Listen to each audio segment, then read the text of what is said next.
আসসালামু আলাইকুম। চ্যানেল দোয়েল সংবাদ থেকে স্বাগতম জানাচ্ছি মার্সিয়া সুমিরা।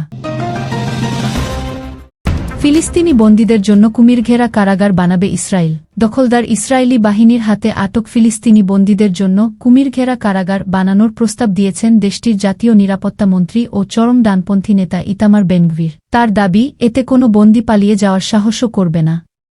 খবর আনাদালু এজেন্সি।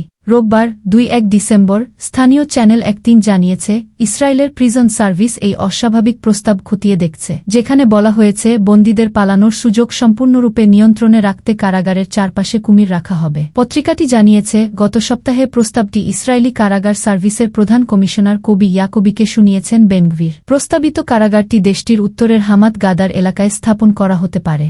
এটি মূলত দখলকৃত সিরিয়ার গোলান উচ্চভূমি এবং জর্ডান সীমান্তের কাছাকাছি অঞ্চল। এখানে ইতোমধ্যেই একটি কুমিরের খামার ও চিড়িয়াখানা রয়েছে। এই প্রস্তাবের পাশাপাশি ইসরায়েলি কনস্টিটিউশনের কনেসেটে বেনগভির একটি বিল অনুমোদন করতে যাচ্ছে, যেটি পাশ হলে ফিলিস্তিনি বন্দীদের মধ্যে যারা ইসরায়েলের বিরুদ্ধে হামলার পরিকল্পনা বা অংশগ্রহণের অভিযোগে অভিযুক্ত তাদের মৃত্যুদণ্ড দেওয়ার হবে। ১ নভেম্বর প্রথম পঠনের সময় বিলটি অনুমোদন পেয়েছে এবং আইন হিসাবে কার্যকর হওয়ার জন্য দ্বিতীয় ও তৃতীয় পাঠ অতিক্রম করতে হবে। বর্তমানে ইসরায়েলের কারাগারে ১০০,০০০-এর বেশি ফিলিস্তিনি বন্দী রয়েছেন, যার মধ্যে উল্লেখযোগ্য সংখ্যা রয়েছে শিশু ও নারীর। মানবাধিকার সংস্থা এবং প্রতিবেদনগুলোর তথ্য অনুযায়ী বন্দীদের বিরুদ্ধে নির্যাতন ও চিকিৎসার অবহেলা সংক্রান্ত অভিযোগ বেড়েছে। তবে এর মাঝে বেনগভির প্রস্তাবটি আন্তর্জাতিকভাবে বিতর্ক সৃষ্টি করছে।